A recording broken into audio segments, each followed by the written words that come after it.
At let's open our Bible on John chapter 2. Praise God. Amen.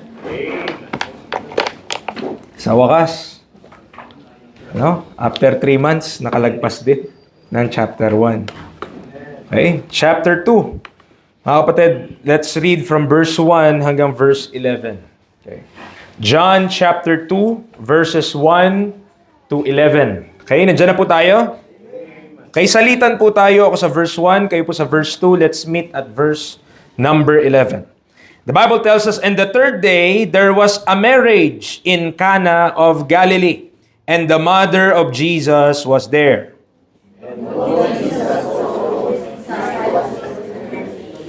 And when they wanted wine, the mother of Jesus saith unto him, They have no wine.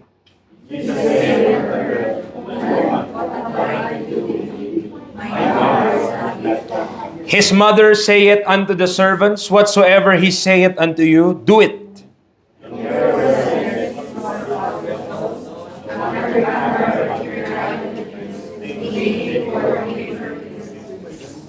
Jesus saith unto them, Fill the water pots with water.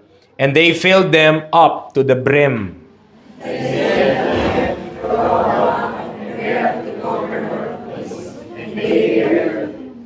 And when the ruler of the feast had tasted the water that was made wine, and knew not whence it was, but the servants which drew the water knew, the governor of the feast called the bridegroom.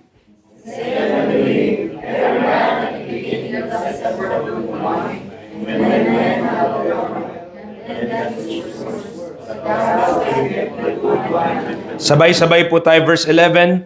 This beginning of miracles did Jesus in Cana of Galilee, and manifested for His glory, and His disciples believed on Him. Let us pray. Lord, salamat ngayong umaga yung pinagkaloob sa bawat isa sa araw po na ito. Sa kabila ng kasamaan ng panahon, salamat sa inyong mga anak na nilayo na ang lugar po nito ay wag pong kaligtaan sa panahon ng mga pagsubok o kalamidad. Salamat at meron kaming Diyos na tinatawagan, meron kaming kapatiran na sama-sama po kami naglilingkod po sa inyo. Dalangin ko po ang inyong pagsama sa amin sa pag-aaral na meron po kami ngayon. Kayo po ang magpuspos, kayo po ang magpuno, kayo po magbusog sa amin po mga kaluluwa. Salamat sa pagkakataon na ito, kayo po maitaas sa pangalan ng Panginoong Hesus.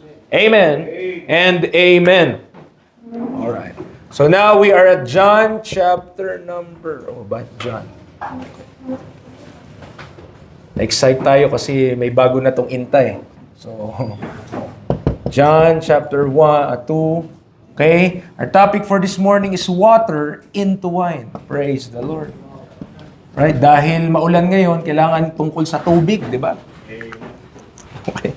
Water into wine. Now, simula po ng pag-aaral po natin sa Book of John, meron na tayong napag-aralang 4 days.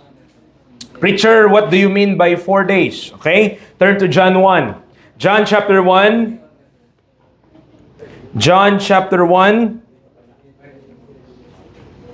Verse number 19. May kita nyo po dyan na yan yung unang araw. Okay? Yan yung first day. This is the record of John when the Jews sent priests and Levite from Jerusalem to ask him, Who art thou? Yan yung unang araw, mga kapatid. Pagdating mo na verse number 29, pangalawang araw yon. The next day. Okay, you have the day na kung saan nagpunta yung mga Levita, nagpunta yung mga sugo ng mga Pariseo, papunta doon kay John the Baptist, yun yung unang araw.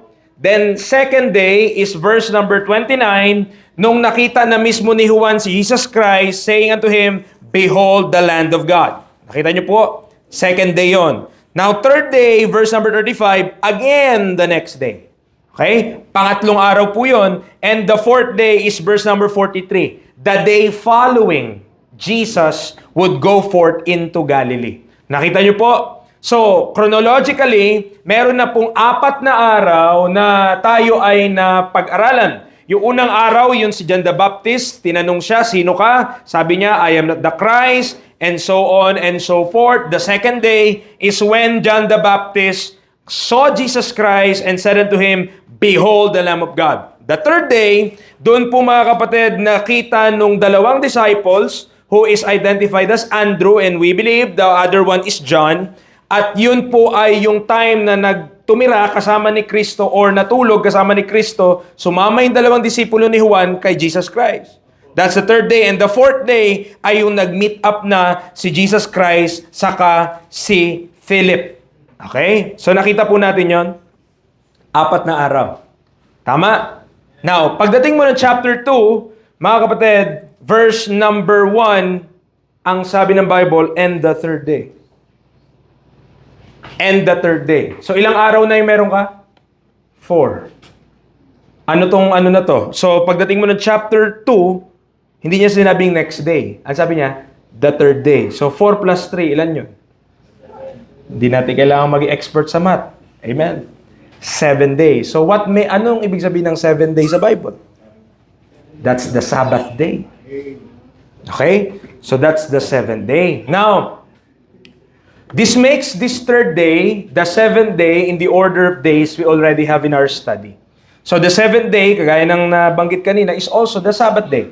It is the day of rest and should be kept holy. However, when Jesus came into this world, tandaan natin, yung Jewish system, yung iniwanan sa panahon ni Moses at lumaon hanggang sa panahon nila David at ng mga propeta pagdating ng kay Kristo Jesus, ay nakurap na po yung mga tradisyon. That's why in Matthew chapter 12 verse 8, okay?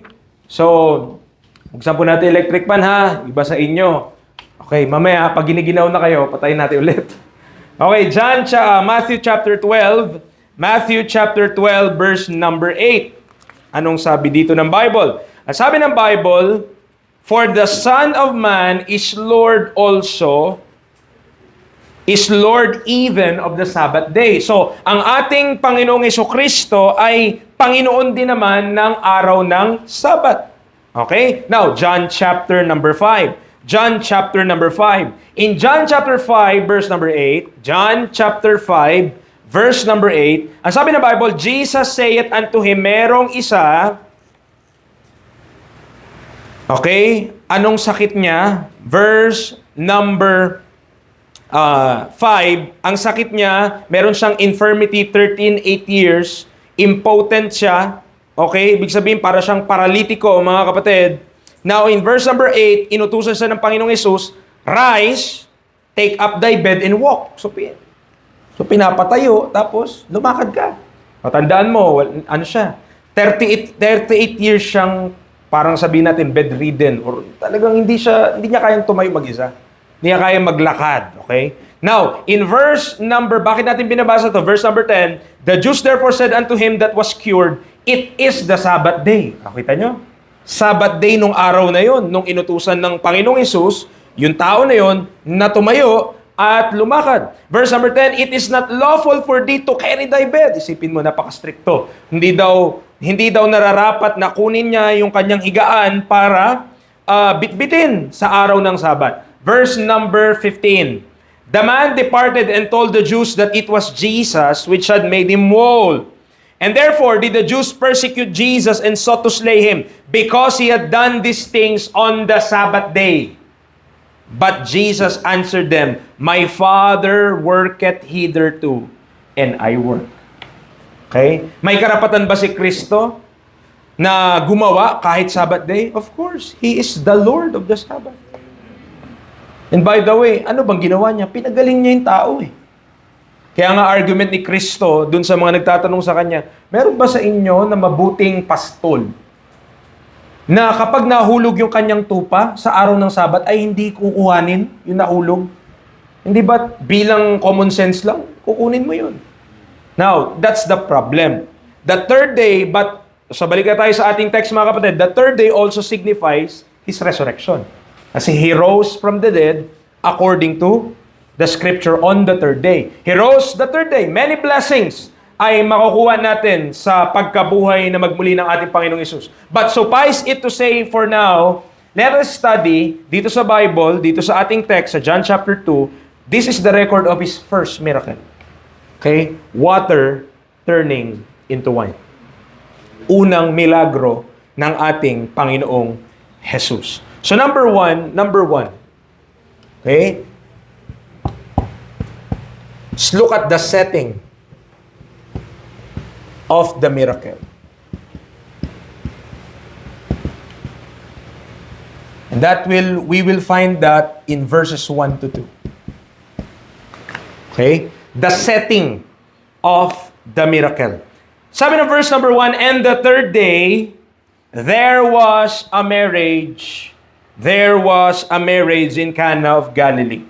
So it is noteworthy mga kapatid, karapat-dapat na atin pong ilis at alalahanin na yung unang milagro na ginawa ng ating Panginoong Isokristo ay during sa isang kasalan.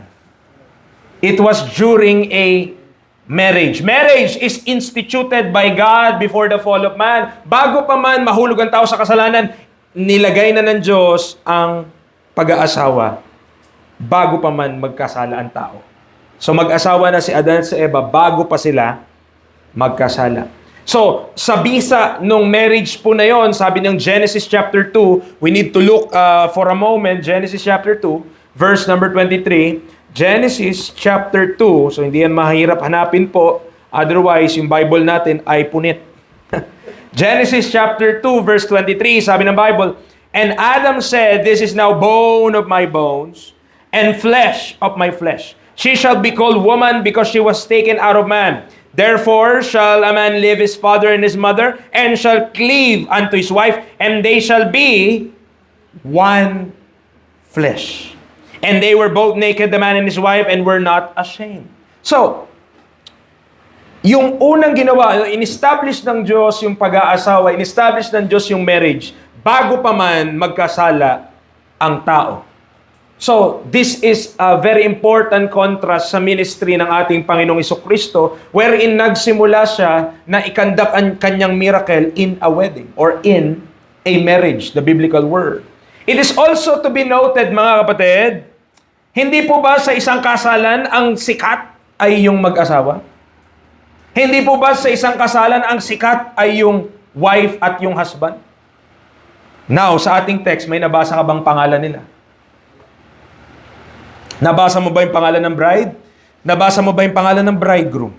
Could you find their names? Nothing. Okay? Hindi mo matatagpuan yung kanilang pangalan. Kahit nga yung pangalan ng nanay ni Kristo, kilala natin, she was Mary. Okay? At yung mga disciples si Jesus Christ, we could argue that we know their names.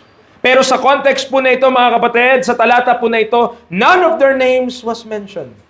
Only the name of Jesus. Okay? Walang ibang pangalan dyan na mababasa ka but the name of Jesus. Nakita natin, may governor, may ruler nakalagay dyan, pero walang proper name. Hindi mo makikita yung kanilang ngalan dyan sa teksto po natin ngayong umaga. Now, okay, what's interesting here, mga kapatid, ang Jewish marriage po, tayo pag kinakasal, usually ang celebration 1 day. Sa kanila po at least 7 days. Okay, 7 araw. Saan niya nakuha, preacher? Judges. Judges chapter 14, in the time of Samson. Okay, Judges chapter 14. Judges chapter 14. Verse 17. Okay? Kukunin lang natin yung principle coming from this passage. And she wept. I hope nandiyan na po tayo. Kung hindi man, sulat natin, Judges 14:17. And she wept before him the 7 days, while their feast lasted. And it came to pass on the 7th day that he told her, because she lay sore upon him, and she told the riddle to the children of her people. Merong gusto o may mapapangasawa si Samson, ito na nga asawa niya. Now, yung kanilang kasalan ay naglast ng 7 araw. Verse number 12. Okay, verse number 12. Within the 7 days of the feast. So nakita natin, meron pong biblical precedence. Ibig sabihin lang, may example tayo sa Word of God that a Jewish wedding can be as long as 7 days. Now, may mga nabasa ako, meron pa nga 30 days eh. Ang yaman nun, no? But, the Jewish wedding, usually, it lasts for 7 days, mga kaibigan, mga kapatid. So, yan po yung setting na makikita natin sa ating pag-aaral, that this setting was, itong milagro na ito na gaganapin ng ating Panginoong Yesus ay nasa isang kasalan. Now, saang lugar? Marriage in Cana of Galilee. Now, saan tayo galing? Contextually, ang sabi doon sa chapter number 1, si Philip ay nakatira sa lugar na called Bethsaida. Tama? Naalala niyo po kung saan siya nakatira? Bethsaida. Kung susukatin mo, from Bethsaida to Cana, kailangan mo ng 2 days na regular na paglalakad para makapunta ka dun. Nandiyan po tayo? Okay, naintindihan nyo, in the 3rd day, there was marriage in Cana of Galilee. Kasi kahit pilitin mo, kung pipilitin lang, kaya namang isang araw pero pagod ka nun. Yung nagbabadali ka nung maglakad. Pero sakto lang yun. Kung 3rd day, merong marriage, sakto silang makakapunta dun. Kung 2 days nga yung travel. Nakuha niyo po. So from Bethsaida to Cana, 2 days of regular walking.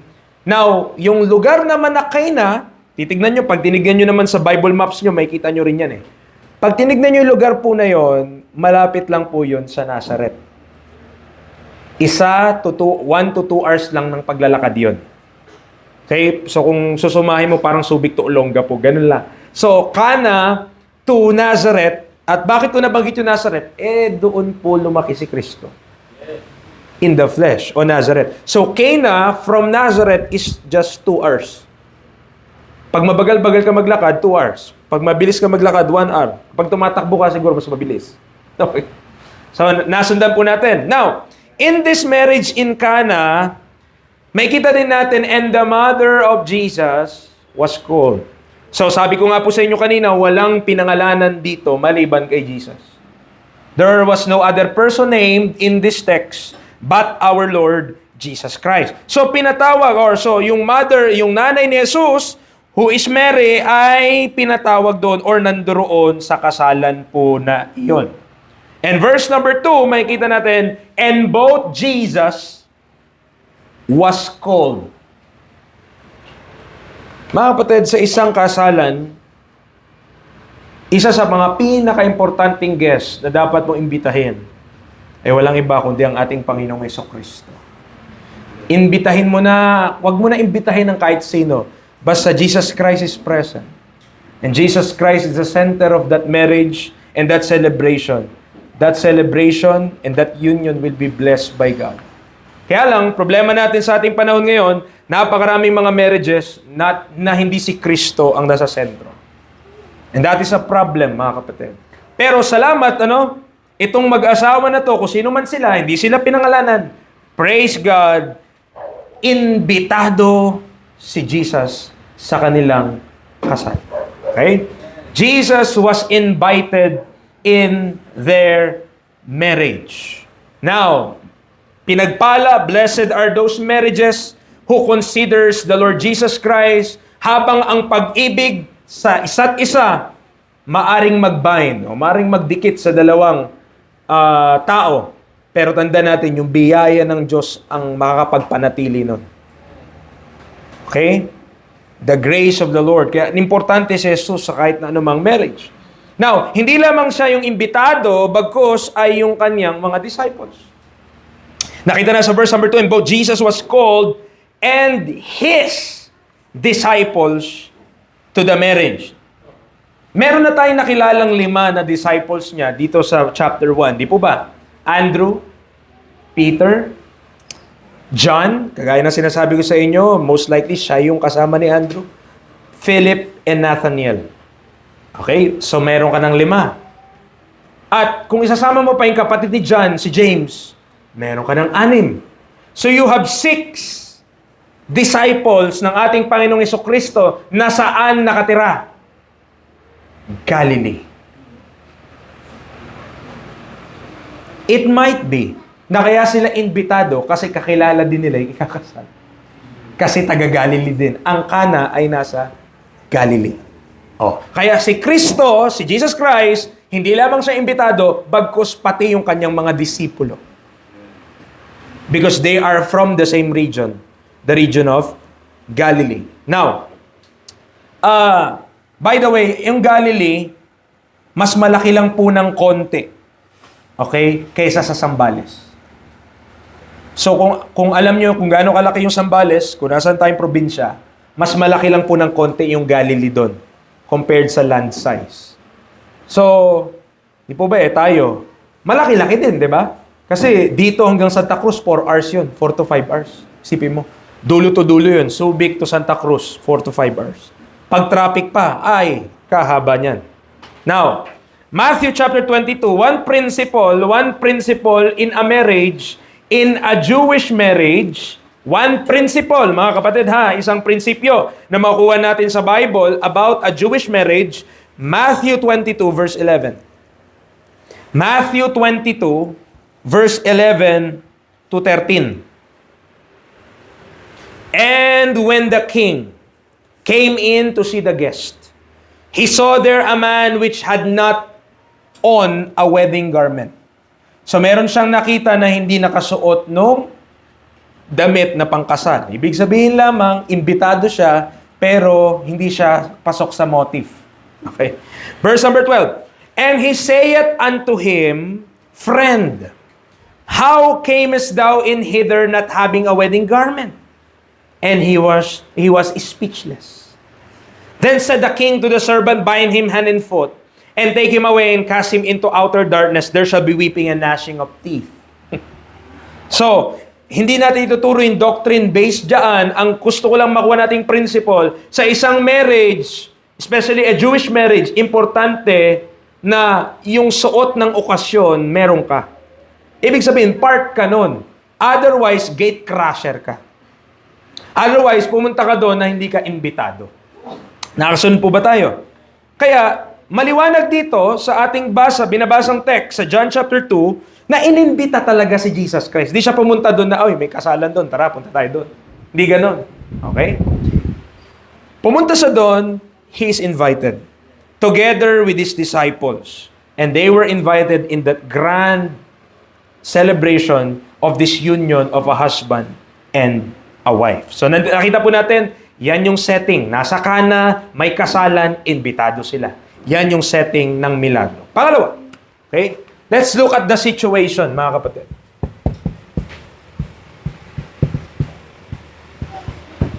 The situation before the miracle. Okay? Walang lakas itong mga tuwa. Ay, wala talaga sila.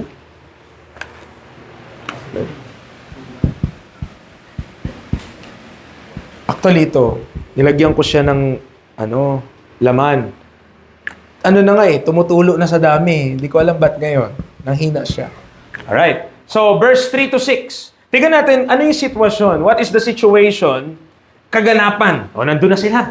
Nandun na sila sa kasalan na yon, sa Kana. Ngayon, tingnan natin, ano yung sitwasyon in that event. Now, in verse number 3, and when they wanted wine. And when they wanted wine. Wine in the Bible is connected to enjoyment or merriment. So, konektado siya sa pagsasaya. Okay, Judges. Sige. Judges, medyo may talata tayong bubuksan. Okay. So, admonition ha, mga kapatid. Sikapin po natin sa biyaya ng Panginoon, masaulo yung books of the Bible. Judges chapter 9, para kapag nagbubukas tayo, hindi tayo nahuhuli or naiiwanan. Judges chapter 9 verse 13. Okay? Judges chapter 9 verse 13. And the vine said unto them, Should I leave my wine, which cheereth God and man, and go to be promoted over the trees? Kita niyo ginagawa ng wine, sabi dito, cheereth. Okay? Cheereth God and man. Now, Ecclesiastes. Psalms, Proverbs, Ecclesiastes. Okay? Pinakamadaling mahanap sa Bible, I believe, aside from Revelation and Genesis, is the book of Psalms. So, kung yun yung magiging reference mo, Psalm, Proverbs, Ecclesiastes. Ecclesiastes chapter 9. Ecclesiastes 9 verse 7. Ecclesiastes chapter 9, kung medyo social ka, Ecclesiastes. Aha. Verse 7, Go thy way, eat thy bread with joy, and drink thy wine with a merry heart. For God now accepteth thy works. Last, Zechariah. Zechariah chapter 10. Zechariah naman bago magmalakay. Malakay is the last book of the Old Testament. Now, Zechariah chapter number 10, verse 7. Zechariah chapter 10, verse number 7. Okay, naliligaw po kayo? Okay? Nandiyan na? Zechariah 10:7. And they of Ephraim shall be like a mighty man, and their heart shall rejoice as through wine. Yea, their children shall see it and be glad. Their heart shall rejoice in the Lord. So clearly, from these passages, we could see na ang wine sa Biblia is also a symbol or even a means ng kasiyahan. Kapag masaya ang tao, kapag maligaya siya, so iinom siya ng wine. Okay? Now, para sagutin yung marahil bumabagabag sa napakaraming tao at sa atin mismo mga mananampalataya, at marahil doon din sa mga naghahanap ng justification sa pag-iinom. Now, new wine is to be distinguished from fermented wine. Okay?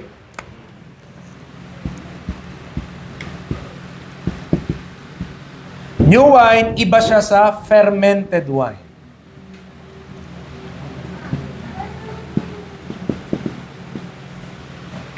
Preacher, kaparehas lang yan Ay, malaki pagkakaiba niyan, kapatid.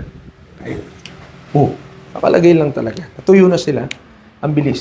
Now, okay. Isaiah 65. Papakita ko po sa inyo, Isaiah 65. Isaiah chapter 65, verse number 8. Isaiah 65, verse number 8. Diyan na po kayo? Okay. Sige, gusto ko pumunta kayo doon para hindi tayo nanguhula or para madagdag din sa understanding natin. Now, Isaiah 65:8. Thus saith the Lord, as the new wine is found in the cluster, and one saith, destroy it not, for a blessing is in it, so will I do for my servant's sake, that I may not destroy them all. Kita nyo? Nasaan matatagpuan yung new wine? Cluster. What is a cluster? Anong tawag mo sa grapes? Sa mga bunga niya? Cluster of grapes. Bakit? Ang grapes kasi ay hindi kagaya ng orange, apple, na isa-isa lang sila. Ang grapes, pag tumubo, sama-sama yun, pero bilog-bilog. Ang tawag doon, cluster.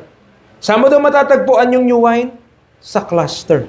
So, ang juice na galing sa grapes, ang tawag na doon ng Bible, wine na yun. Nasusundan niyo po. Okay? So, wala pang ginagawa na kahit na anong proseso, piniga mo lang. Wine na yun. Ang tawag nga, new wine. Nakakasunod po ba tayo? Now, but that is to be distinguished from fermented wine. Bakit po? Kasi yung fermented wine, ito yung nakakalasing. Ang Bible nagwa-warn against these things. Proverbs chapter 23. Proverbs chapter 23.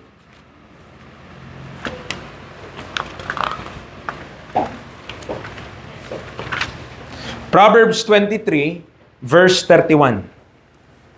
Proverbs 23, verse 31. Okay, meron ditong pasubali, meron ditong warning, meron ditong instruction. Sabi niya, verse 31, look not thou, wag mong titignan yung wine when it is red. Ano pa? When it giveth his color in the cup, when it moveth itself aright. Anong characteristic ng alak, mga kaibigan, mga kapatid, or fermented wine? Gumagalaw yun. Pag sinalin mo yun, bumubula-bula pa yun. Tama ba? Anong sabi ng Bible? Huwag mo daw tignan. Ni tignan nga hindi pinapatingin ng Diyos Verse number 32, At the last it biteth like a serpent and stingeth like an adder. Thine eyes, tignan niyo po yung result nun pag ininom mo, shall behold strange women. Uy, ang ganda-ganda mo. Pero nagising ka.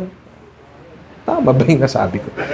No? Thine eyes shall behold strange women, and thine heart shall utter perverse things. Diba? Oh. Ko alam kung may experience kayo. No? Doon sa mga lolo, kapag nalalasing, nanghingi ka ng pera, binibigyan ka Kasi lasing. Pero pag hindi lasing, di namimigay. Pag nalasing yung lolo, Lo, pengin naman ako. Gaano ba? 200 lang. Ito, 500 pa. Thine heart shall utter perversing. Pero hindi lang yun. Merong mga nagmamaoy, mga kapatid. Verse 34, Yea, thou shalt be as he that lieth down in the midst of the sea, or as he that lieth upon the top of a mast. Sasabihin mo, they have stricken me. Merong mano sa akin. May sumuntok. Merong sumipa sa akin. Thou shalt say, and I was not sick. They have beaten me, and I felt it not. When shall I awake? I will seek it yet again. So yun yung danger, mga kapatid. That is why it is stated, verse number 31, nitignan yung wine na gumagalaw mag-isa ay hindi pinapahintulot o hindi ina-advise ng Biblia. Nakasunod po tayo? You see the difference between new wine and fermented wine? Okay? Ngayon, mamaya, sasagutin natin, sa pag-aaral natin, kung gumawa ba si Kristo ng fermented wine. Okay? Sana obvious naman yung sagot, no? Now, balik tayo sa John chapter 2. John chapter number 2. Okay. And when they wanted wine, the mother of Jesus saith unto him, They have no wine.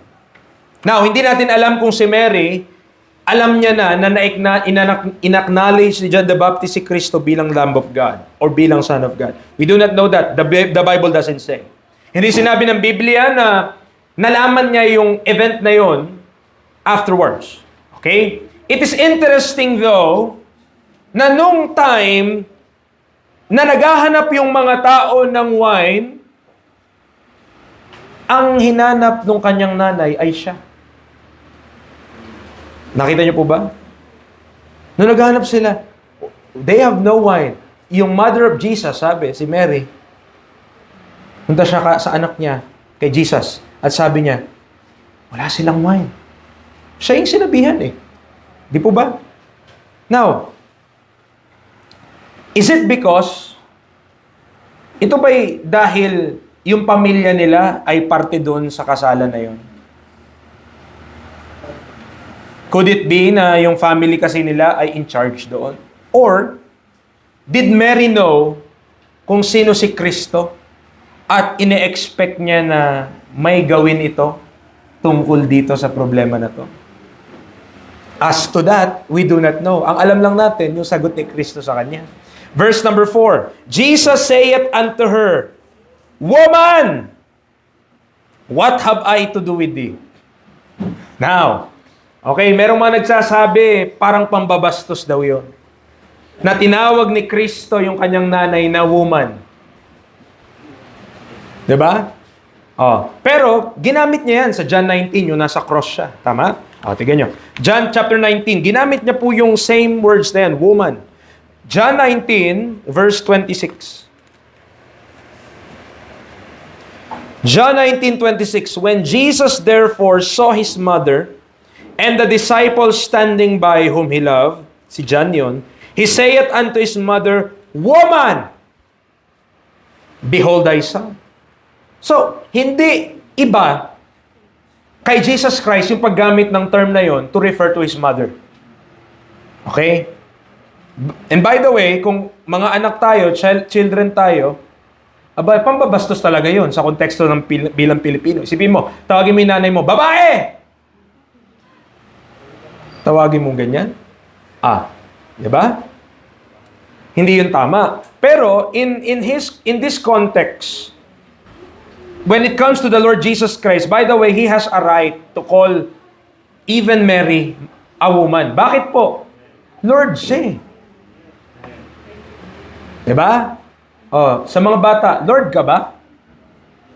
Ba't pag tinawag mo yung nanay mo, gano'n na lang?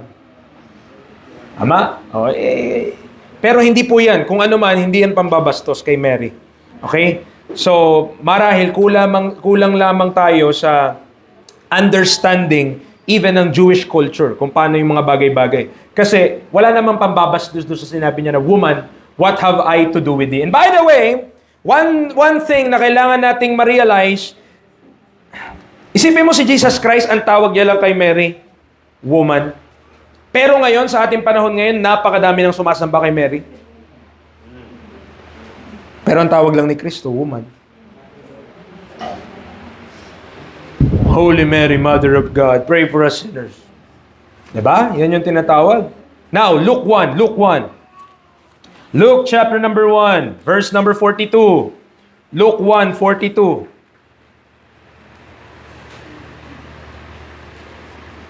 Ito na ano to eh. Meron pong tinatawag na corruption dito eh. Bakit? Bakit preacher na sabi mo yan? Tingnan mo sabi ng Bible. And she spake out with a loud voice and said, Blessed art thou among women. Hindi sinabing above women. Kita nyo? Pero anong teaching ng Roman Catholic Church? Blessed art thou above. Na mas mataas ka sa lahat ng mga kababaihan. Hindi po. Si Mary, kung makapagsalita lang siya ngayon sa lahat ng mga sumasamba sa kanya, ay talagang malulungkot siya at iiyak. Bakit? Yung kanyang anak, kilala siya eh. She's a woman. She's not the mother of God. Pero ang problema, napakarami ngayon, rosaryo, kung ano-ano, they are worshiping her. But, balik na tayo sa ating text. Now, John chapter 2, verse 4, Jesus said unto her, Woman, what have I to do with thee? But it is interesting anong sinabi ni Kristo after that question. Mine hour is not yet come. Mine hour is not yet come. This expression, yung term na to na hour is not yet come or hour is come, ay 7 beses mababanggit sa book of John. 7 times. Una, dito sa verse na to. Pangalawa, sa chapter 7, sige, konting exercise lang mga kapatid, malamig, pwede ka antukin. Kaya, ganyan-ganyan din natin yung Bible natin. John chapter 7, verse 30, that is the second time. Ang sabi ng Bible, John 7:30, Then they sought to take him, but no man laid hands on him, because his hour was not yet come. Pangatlong beses, chapter 8, verse 20. Chapter 8, verse 20. These words spake Jesus in the treasury as he taught in the temple, and no man laid hands on him, for his hour was not yet come. Pang-apat is chapter 12, verse number 23. Chapter number 12, verse number 23. The Bible tells us, And Jesus answered them, saying, The hour is come. Oh, ito naman, dumating na yung hour. That the Son of Man should be glorified. Now, panglima, chapter 13, verse 1. Panglima, chapter 13, verse 1. Now, before the feast of the Passover, when Jesus knew that his hour was come, that he should depart out of this world unto the Father, having loved his own which were in the world, he loved them unto the end. Pang-anim is chapter 16. Chapter 16, verse 21. Chapter 16, 21, and 32. Okay, but dalawang verse. Bakit? Verse 21, A woman, when she was in travail, had sorrow, because her hour is come. But as soon as she is delivered of the child, she remembereth no more the anguish for joy that a man is born into the world. Verse number 32. Behold, the hour cometh, yea, is now come, that he shall be scattered every man to his own, and shall leave me alone. And yet am I not alone, because the Father is with me. And lastly, chapter 17, verse 1. This word spake Jesus, and lifted up his eyes to heaven, and said, Father, the hour is come. Glorify thy Son, that thy Son also may glorify thee. So mga kapatid, ano namang connection nun kay Mary? Bakit sinabi ni Kristo yun kay Mary? Woman, what is, anong sabi niya? Woman, what have I to do with thee? Mine hour is not yet come. Ba't sinabi niya? Para saan yun? Ba't niya kay Mary sinabi yun? Eh yung hour na yun, also, may relasyon yun sa kung papaanong siya ay mamamatay. Okay? Now, what is the connection? Bakit niya sinabi sa nanay niya yun? At nagre-request lang naman, nagsasabi lang naman sa kanya, kung ano man, anak, wala silang wine. Woman, what have I to do with thee? Mine hour is not yet come. Nakuha niyo po ba? Parang kung ikaw yung, kanyari, nagtanong ka, Kuya, magkano po ito? Iho, nung panahon ng mga Kastila, sa parting, parang ganun yung sagot eh. Parang sobrang layo eh. Ang sabi niya, walang wine. Ang sagot niya, woman, what have I to do with thee? Mine hour is not yet come. Nakuha niyo po ba? O ako lang yung nakakita nun na parang ang layo ng sagot niya. Pero mga kapatid, hindi malayo yung sagot ni Kristo. Alam niyo bakit? Kasi dito sa pagkakataon na to, parang inuutusan ni Mary si Jesus Christ. Nakuha niyo ba? Parang nagde-demand siya. Uy, wala silang wine. Wala silang wine. Siya naman, woman, what have I to do with thee? Mine hour is not yet come. May time na ang Panginoong Hesus magpapasailalim na siya sa kalooban ng tao. Pero starting from this point, He is obeying the will of the Father. So hindi siya pwedeng mag-advance. Hindi niya pwedeng sundin yung timeline ni Mary. Ang kailangan mangyari, yung kalooban ng Ama. John 4, verse number 34. John chapter 4, verse number 34. Jesus saith unto them, My meat is to do the will of him that sent me, and to finish his work. Mark chapter 9. Mark chapter 9. So para maintindihan natin bakit yun yung sagot ni Kristo sa kanyang nanay, no? Mark chapter 9, verse number 31. Mark 9, verse number 31. For he taught his disciples and said unto them, The Son of Man is delivered into the hands of men, and they shall kill him. And after that he is killed, he shall rise the third day. Mga kapatid, yung time na magsasubmit ang ating Panginoong Yesus sa hindi tama na pagtrato sa Kanya ng mga tao, that hour is not yet come. Nasa John chapter 2 pa lamang po tayo mga kapatid. Malayo-layo pa, 3 taon pa bago siya ipako sa krus. Okay? Tandaan po natin yung ginawa sa kanyang trial. Naku, wala namang mali naman yung mga akusasyon na yun eh. Pero ba't di siya nagsalita? Kasi yung hour, dumating na nun. The hour that he needs to be delivered to the hands of those people and be killed. But the third day, he will rise again. So, hindi pa nangyayari yung time na yun. That's why, marahil, pag inisip mo pa rin, kung yun man ang ibig sabihin, malayo pa rin yung sagot niya, pero hindi po mga kapatid. Pinapakita lang dito na no longer si Mary ang in charge. Or no longer yung kanyang parents sa flesh ang in charge. But the Father which is in heaven, yun yung masusunod sa kanyang buhay. Woman, what have I to do with thee? Mine hour is not yet come. Pero pag dumating na yung hour na yun, kila Pilate, kila Herod, dun sa mga priest, hindi na siya wala na. Akusahan man siya, hindi niya na sila sasagutin. Bakit? The hour is come. The hour is come. Okay, nakasunod po tayo?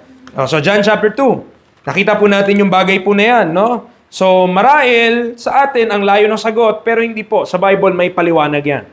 And when they wanted wine, okay, the mother of Jesus said unto him, they have no wine. Jesus said unto her, Woman, what have I to do with thee? Mine hour is not yet come. Verse 5. His mother saith unto the servants. Salamat po, kuya. Whatsoever he saith unto you, do it. Now, in line of what is stated earlier, hindi natin alam yung exact role na meron yung pamilya ni Jesus sa flesh na ino-occupy nila dun sa marriage. Kasi, ang tanong ko ito, kung bisita ka lang, ba't may pakialam ka dun sa wine na sinuserve sa kasalan? Pangalawa, kung bisita ka lang, paano mong nauutusan yung mga servants? Hindi kaya yung isa sa mga kapatid ni Kristo sa laman ng kinakasal? We do not know. Okay? But, the point is, si Mary, sabi niya sa mga servants, kung anumang sabihin niya, tinutukoy niya si Jesus Christ, kung anumang sabihin niya, whatsoever he saith unto you, gawin niyo lang. Nakita natin yung authority. At mga kapatid, sumusunod po yung mga servant na yon. Kay Mary, at the same time, kay Jesus Christ. Now, pagdating mo ng verse number 6, ito na. And there were set there 6 water pots of stone. Okay? After the manner of the purifying of the Jews. Notice, na yung mga water pots na to, lagayan ng tubig, ay ginagamit pang purify o panghugas ng mga Hudyo. At hindi po bilang lalagyanan ng wine. Water pots nga eh. Talagang ang sinisilid mo doon ay tubig. Now, ang mga Hudyo po, napakaraming mga external washing, ceremonial washing na kung mabasahin mo at pag-aaralan mo ang Bible. Now, Mark 7, ang problema nila, and might be what is being signified dito po sa ating text, meron silang panghugas ng panlabas, pero wala silang wine to satisfy their happiness or to satisfy their soul. Kasi nga yung wine, para yun sa kaligayahan. Isipin mo, kasalan, walang ganun. At sa mga Hudyo, expected mo na may ganun. Pero sa marriage na to, wala. Pero may panghugas. Mark 7, verse number 1.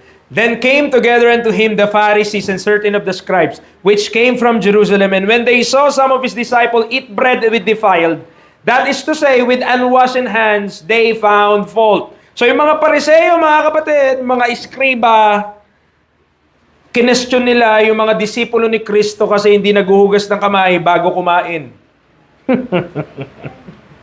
Amen. Baka naman gamitin ng mga anak yan sa mga nanay nila. Kakain, o ba't di ka naguhugas? Pariseo. Verse number 3, for the Pharisees and all the Jews, except they wash their hands off, eat not, holding the tradition of the elders. Pero the problem is, because of these traditions, mga kapatid, verse number 9, full well, ye reject the commandment of God that ye may keep your own tradition. Never dapat na yung tradition maging higher than the Word of God. Walang tradisyon o walang nakalagay sa law na kailangan mo muna maghugas ng kamay bago kumain. Though, magandang gawin yun. Okay? Pero wala namang batas na ganun. Dinagdag lang nila yun. Okay? Nakasunod po tayo. Pero may kita natin, may water pots. Pero wala silang nakaprepare para sa wine. Dito, sa marriage po na ito. And by the way, umattend po kayo next week. Okay? Umattend po kayo next week, next Sunday. Kasi ang topic natin, yung susunod dito, yung pagwawala ni Kristo sa temple. Yun yung sunod na topic dyan. At makikita natin, iintindi natin bakit niya ginawa yun. Okay? Kasi pinagpapalo niya yung mga lamesa. Okay? Ang ganda ng pag-aralan, di ba? Now, dito muna tayo sa wine. Now, okay. So sabi yan, merong 6 water pots of stone after the manner of the purifying of the Jews, containing 2 or 3 firkins apiece. Now, pag sinerch mo yung firkins, Ano yan? Measurement yan. Parang liters, gallons. Ang equivalent daw po niyan sa ating panahon ngayon, yung 3 firkins, ay 27 to 30 gallons. Ibig sabihin lang, alam mo yung drum na blue? Ganon kadami. Halos kaparehas. Yung 3 firkins, yung dami ng ganon, yung drum na yun na blue, ganon. Halos kaparehas sila yung dami. So, malaki po. Tapos water pot, stone pa, bato pa. Hindi ang bigat nun.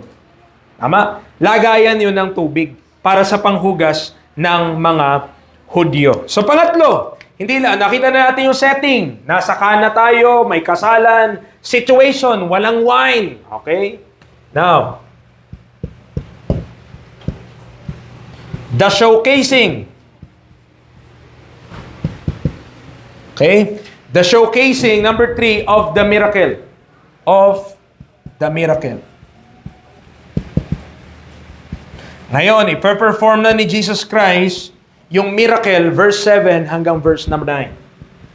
Pe-perform niya na po yung miracle dito sa mga talata na to. Now, verse number 7. Jesus saith unto them, fill the water pots with water.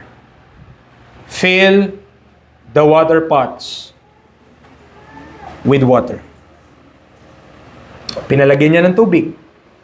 Okay? Meron ba kayong propeta na naaalala na gumamit din ng tubig? Si Elijah. Tama?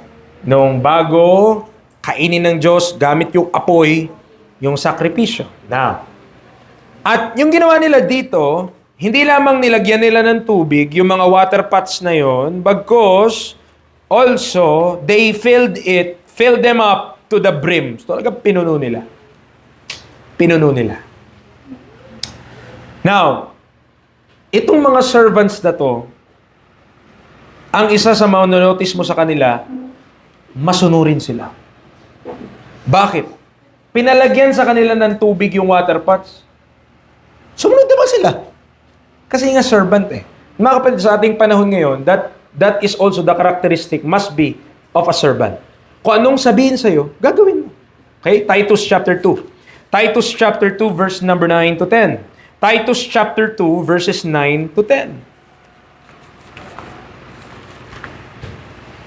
Exhort servants to be obedient unto their own masters and to please them well in all things, not answering again. At nakita natin doon sa talata, hindi naman po pipi yung mga servants. Hindi lang sila nagsasalita. Wala kang nakita doon na nagsalita sila o nagreklamo sila sa pinagagawa sa kanila ni Jesus Christ. So, not answering again, not purloining, but showing all good fidelity, that they may adorn the doctrine of God, our Savior, in all things. So, mga kapatid, sinunod nila, lagyan mo ng tubig. Nilagyan nila, pinuno nila. Verse number 8. Balik tayo sa John chapter 2. John chapter 2, verse number 8. Anong sabi ng Bible? And he saith unto them, draw out now, and bear unto the governor of the feast. So the governor of the feast is also the ruler of the feast. Hindi yan parang gobernador sa atin na gobernador ng probinsya, mga kapatid. Ibig sabihin lang, siya yung namamahala sa buong celebration ng kasal na yun. Okay? He is also the ruler kasi pinalitan, di ba? Governor sa verse number 8. Sa verse number 9, ruler of the feast na yung nakalagay. Now, they are instructed, itong mga servant na ito, inutusan sila to bear this water to the governor of the feast. Tandaan nyo ha, bilang servant, ang hinahanap ng mga tao, wine. Tinawag nung mother ni Jesus, si Mary, tinawag niya si Jesus. Si Jesus sabi sa mga servant, lagyan nyo ng tubig yan, nilagyan nila ng tubig. Inutusan ngayon sila, okay, punta nyo na yan doon. Kung ikaw yung servant, anong gagawin mo? Alam mong tubig lang yung sinalin mo doon. Tama? Tubig yung sinalin mo eh. Kung ikaw yung servant, mapapagalitan ka pa eh. Bakit? Alipin ka. Servant ka doon. Yung governor, most likely tatay yun eh. Yun yung tatay. Most likely. Pero sabi ka ng mga libro, yung tatay yun kasi siya yung namamahala nung kasal. Ang point lang, yung mga servant na to, sila yung nagsalin ng tubig. At nung sinalin nila yung tubig doon, sabi sa kanila ni Kristo, okay, akyat nyo na doon. Punta nyo na doon sa namamahala.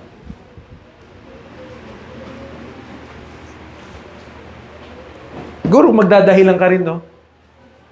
Tubig lang po to. Bakit ko yun bubuhatin doon? Di ba? So, ang maganda sa kanila, hindi sila baptist. Hindi sila mareklamo, mga kapatid. Verse number 8, and they bear it. So, kung ano yung inuto sa kanila, ginawa nila. Okay? So, binuhat nila, dinala nila doon.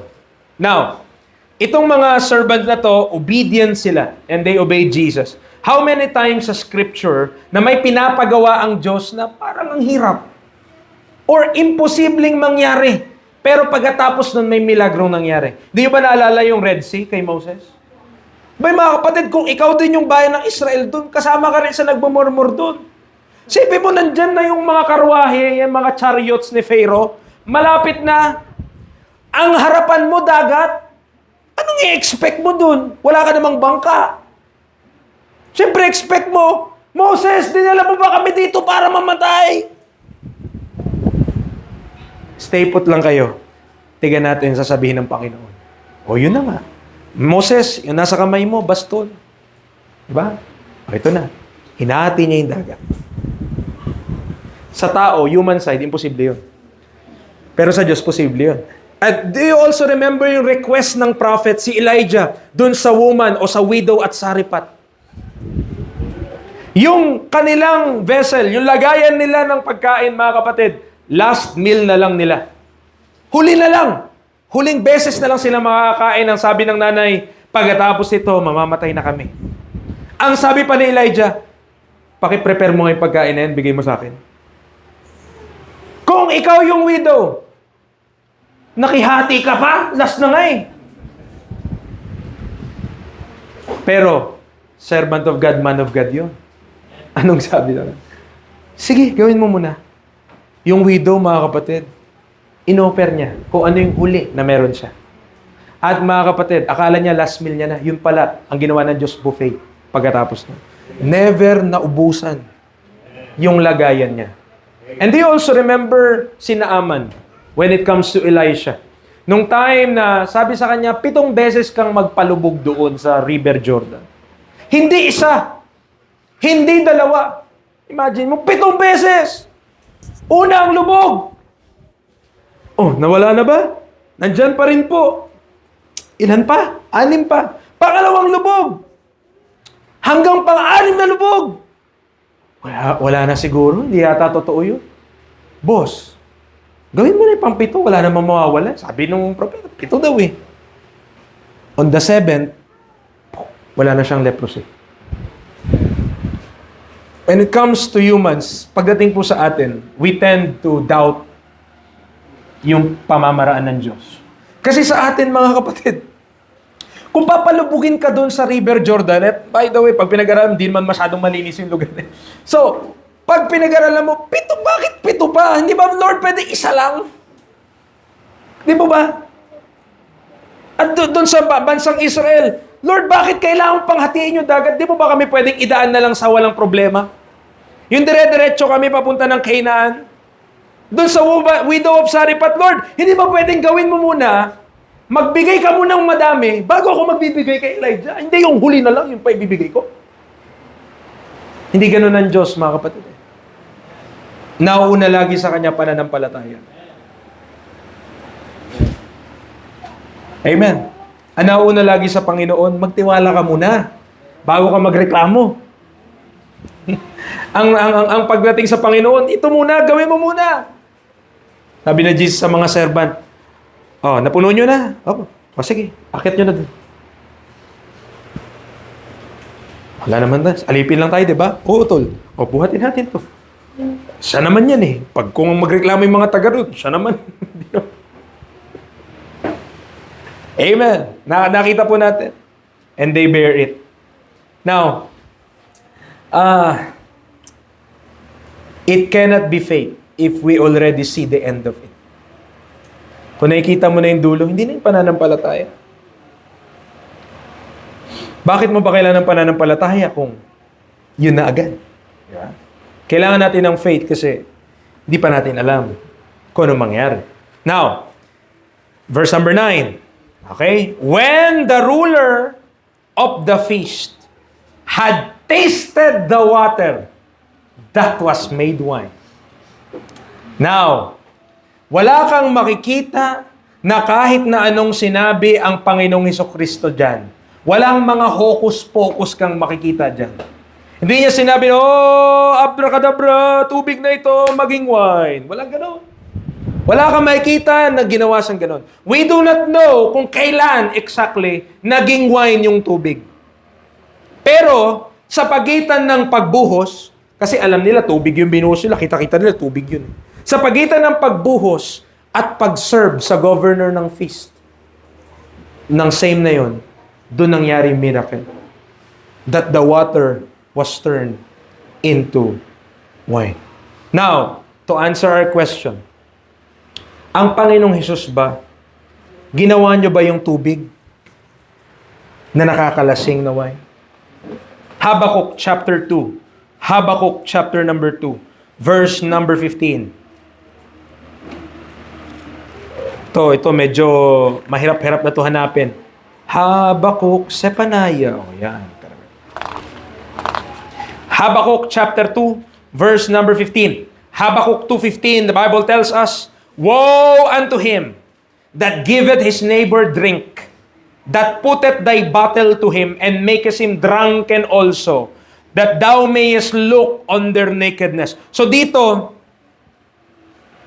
sinasabi na, woe unto him. Yung nagbibigay pa ng bottle, nagbibigay pa ng inumin para malasing at makita yung kahubaran ng bibigyan niya. Ano pa?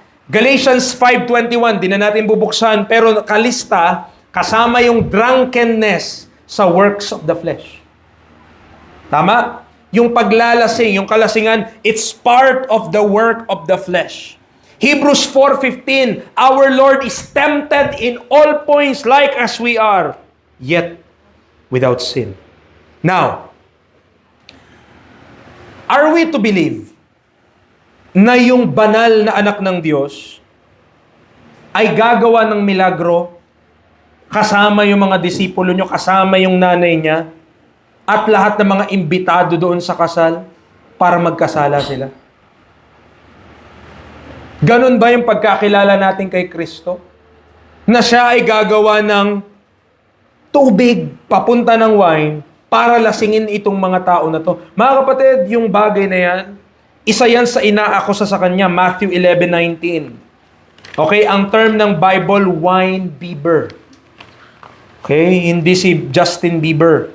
Wine bibber. Matthew chapter 11 verse 19, the Son of Man came eating and drinking, and they say, behold, a man gluttonous and a wine bibber, a friend of publicans and sinners, but wisdom is justified of her children. Anong point lamang nito natin, mga kaibigan, mga kapatid? Even nung panahon ni Kristo, siya na po ay pinaparatangan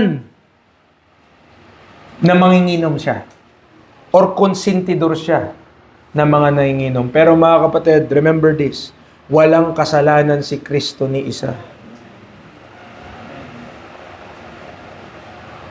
He turned water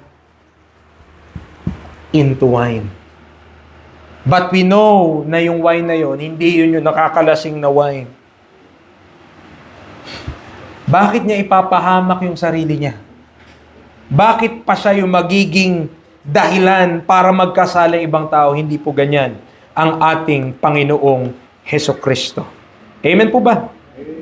Now, knowing Christ ay, pag nakilala natin si Kristo, hindi kanya ililid para suportahan yung mga beer, alcohol, strong drinks. Nakakalungkot lang, mga kapatid. But, hindi lamang naman sila, pero the Roman Catholic Church and her priest, yung mga pare, okay? Hindi naman to sekreto, ano? Alam naman niya ng marami.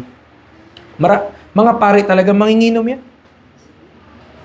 Kasi, yung mga, di ba, yung ano ba ito? Dugo ni Kristo. Talagang nakakalasing yun. Iniinom nila yun. Isaiah chapter 28. Isaiah chapter 28.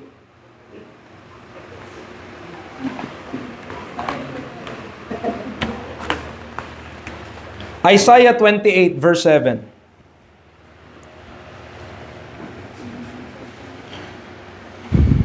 But they also have erred through wine, and through strong drink are out of the way. The priest and the prophet have erred through strong drink. They are swallowed up of wine. They are out of the way through strong drink. They err in vision. They stumble in judgment. For all tables are full of vomit and filthiness, so that there is no place clean. Nakita nyo anong resulta ng strong drink sa mga propeta? Anong resulta ng strong drink sa mga priest? Hindi na tama yung kanilang desisyon. Hango sila, mga kapatid, pagdating sa mga inumin na to. At bakit po? Tignan niyo yung verse number 1. Woe to the crown of pride, to the drunkards of Ephraim, whose glorious beauty is a fading flower, which are on the head of the fat valleys of them that are overcome with wine.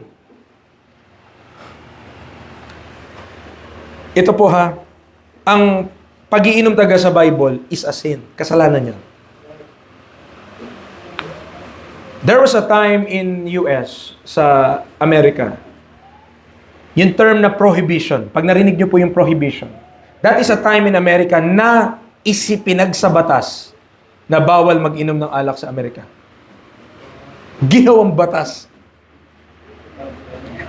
Yun din yung time na yung mga evangelists, mga missionaries, no, grabe yung zeal nila.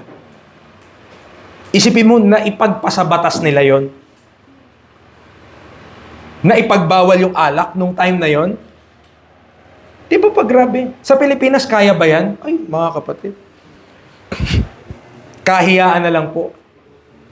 Okay, kahiyaan na lang po. Hindi po yun mangyayari na ang alak, ipagpapasabatas na bawal. Sigarilyo, pwede pa. Maraming batas against sa sigarilyo. Pero mga kapatid, kung isipin mo, gaano karaming buhay ang nawasak ng sigarilyo at gaano karaming buhay ang nawasak ng alak, mas madami po yung alak winawasak, pero walang nagbabawal tungkol doon. Bakit? Kasi ang tao gusto yung gawin.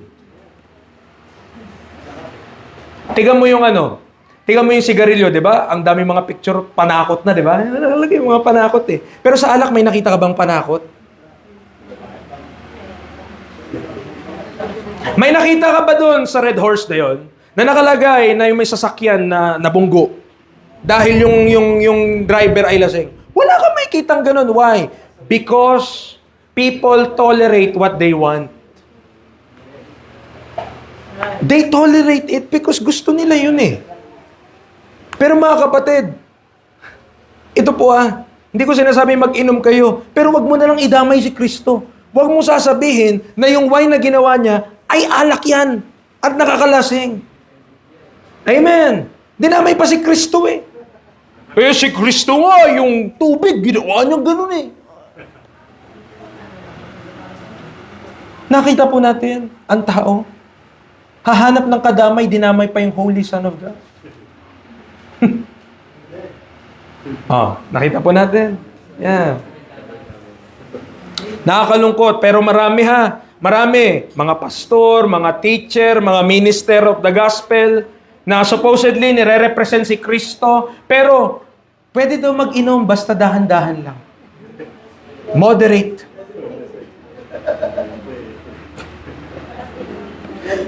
At tanong ko po, pwede bang magkasala ng dahan-dahan lang?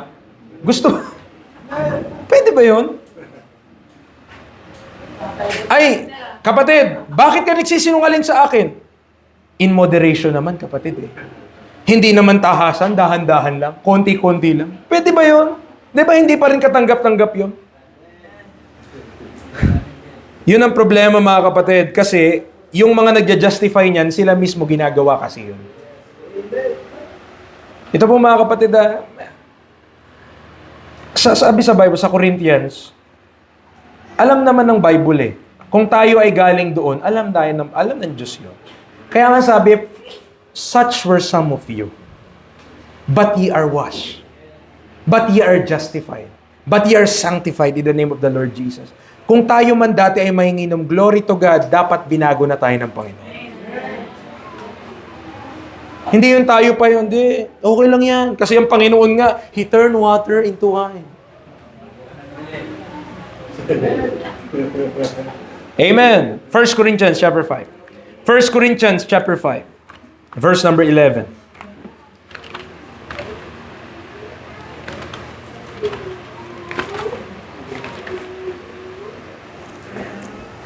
First Corinthians 5:11. But now I have written unto you not to keep company.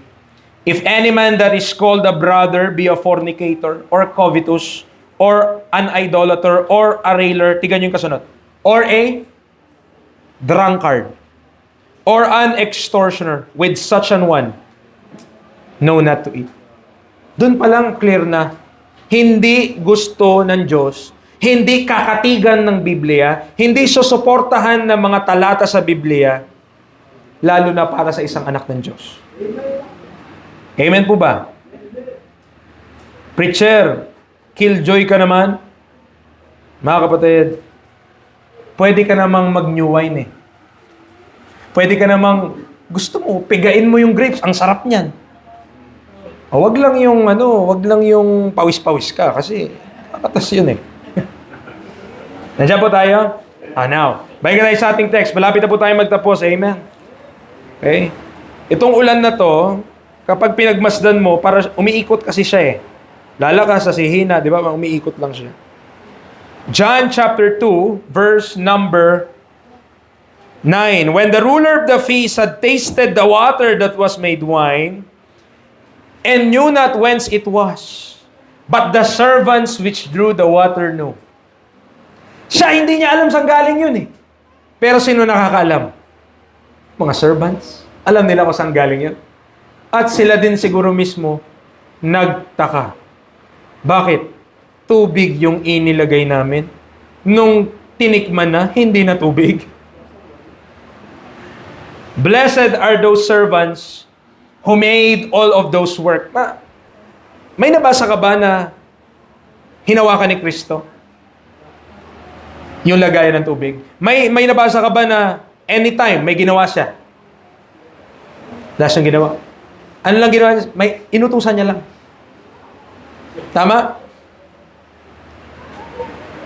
But this unnamed, di pinangalanan, pero obedient servant saw the work of God. Nakita nila yung pagkilos ng Diyos. Brethren, we see here the principle of human instrumentality. Huwag po natin kakalimutan na ang Diyos, gumagamit siya ng tao.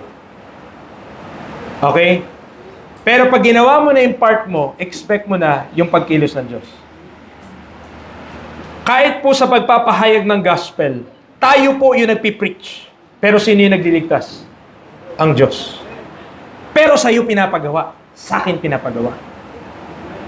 Hindi man tayo magliligtas. Okay, kagaya ng mga servants na yon na sila yung naglagay ng tubig at sila yung nagdala ng mga sisidlan na yon, water pots na yun, papunta sa governor. Hindi man sila yung gumawa ng tubig papunta ng wine. Pero mga kapatid, they are the one to witness that miracle. Kung papaanong na-transform yung isang bagay na kitang-kita nila, tubig yung nilagay nila, pero nung pinatikim na nila, iba na. Salamat sa Panginoon na gumagamit siya ng tao. Salamat sa Panginoon na kahit hindi tayo yung nagliligtas ng tao, kapag tayo yung ginamit ng Panginoon para maakay yung isang kaluluwa, para maidala yung isang kaluluwa, para mapagpretyan yung isang tao o yung mga tao, marinig nila yung ebanghelyo, ikaw yung ginamit. Pero ang Diyos ang nagligtas. That's the miracle of God, mga kapatid. Huwag mo i-claim na ikaw. It's God. And it's even God through you. Amen. Now, in verse number 9, makita natin sa text natin, the governor of the feast called the bridegroom. Bakit? Kasi na-expect niya, galing sa bridegroom, yung wine. Galing doon sa lalaki, sa ikakasal na lalaki, yung wine. Pero hindi niya alam, galing to kay Jesus Christ. So lastly, Lastly, mga kapatid, not just the setting, not just the situation, not just the showcasing, but also the satisfaction from the miracle.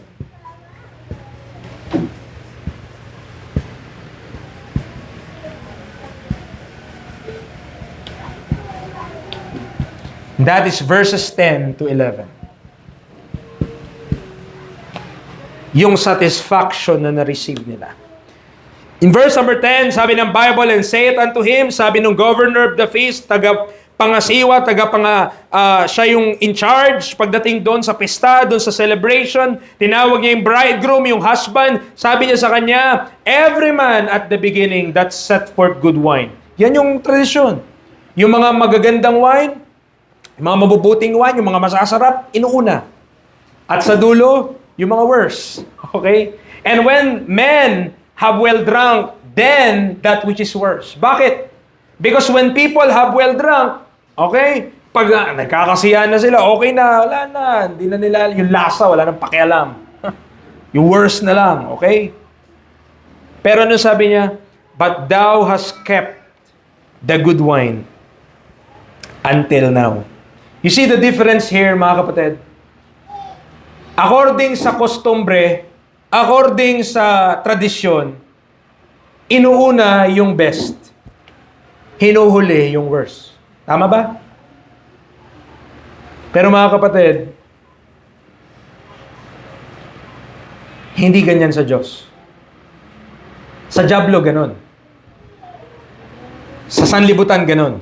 Papadamahin ka, paiisipin sa'yo, masaya sa mundo, masaya sa kalayawan, masaya sa kasalanan sa umpisa. Pero ano mangyari sa dulo? Death. Kalungkutan. Misery. Hebrews chapter 11, verse 25. Hebrews chapter 11, verse number 25.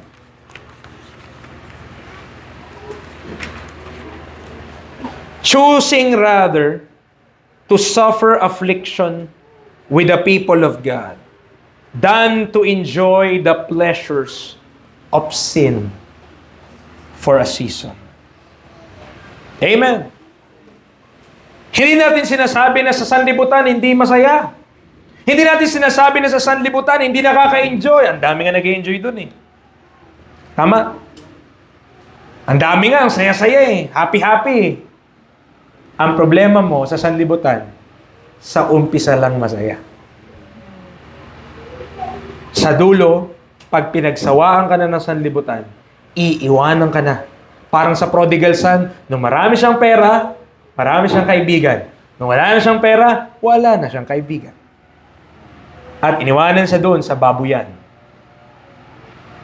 Pero mga kapatid, ibahin mo ang Diyos. Bakit? Maaring yung buhay natin ngayon, worse. Maaring yung buhay natin ngayon, mahirap. Marahil yung buhay natin ngayon, hindi maganda. Pero this is the worst that you could experience.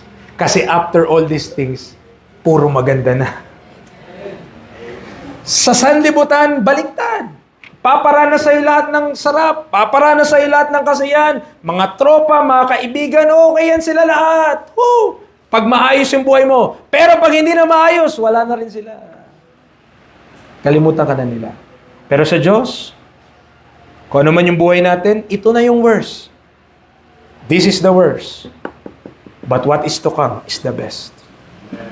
Anong paparating ay yung best para sa atin. In His presence can only be eternal joys. Eh mga kapatid, ba't pipiliin natin yung sanlibutan? Ba't pipiliin natin yung kasalanan? Ba't pipiliin natin yung kalayawan? When in fact, alam naman natin na ganyan ang world. Sa umpisa, happy. Sa umpisa, okay. Sa umpisa, enjoy. Pero sa dulo, sadness, misery, pain. Salamat sa Panginoon, ito na yun. Ito na yung worst. Okay? Kung ang worst man ay yung hirap na hirap kang bumangon sa umaga dahil umuulan, mga kapatid, that's the worst. Because one day, it could only be joy forevermore. Malapit na po tayo magtapos. So yun yung commendation ng governor of the feast doon sa bridegroom. Itinira pa daw yung good until that point. Now in verse number 11, this beginning of miracles did Jesus in Cana of Galilee. As we have discussed, napakarami niya pong milagro sa Galilee. And manifested forth His glory, and His disciples believed on Him. Hindi ba't ito ay kasama doon sa ipinangako niya kay Nathanael? Nasabi niya kay Nathanael sa chapter 1, verse number 51 or number 50 pala, thou shalt see greater things than this. This miracle among the others our Lord will perform further proves Him to be the Messiah. Sa ating pagtatapos, mga kapatid, wala kang mababasa dito sa talata na kahit minsan ay pinromote o kinondina, or hindi pala kondina, o sinang-ayunan ni Kristo ang pag-iinom ng strong drink o ng alak. A blessed miracle has been used to justify men's sin of drunkenness. But on the brighter side, we learn kung paano yung tubig ay naging wine. Preacher, paano ba nagawa ng Panginoon yun? Ito ang tanong ko, mga kapatid. Ang Diyos ang lumikha na lahat ng bagay, tama po ba? Tanong ko sa inyo, paano nako-convert ng vine? Kasi yung vine, yun yung puno ng grapes.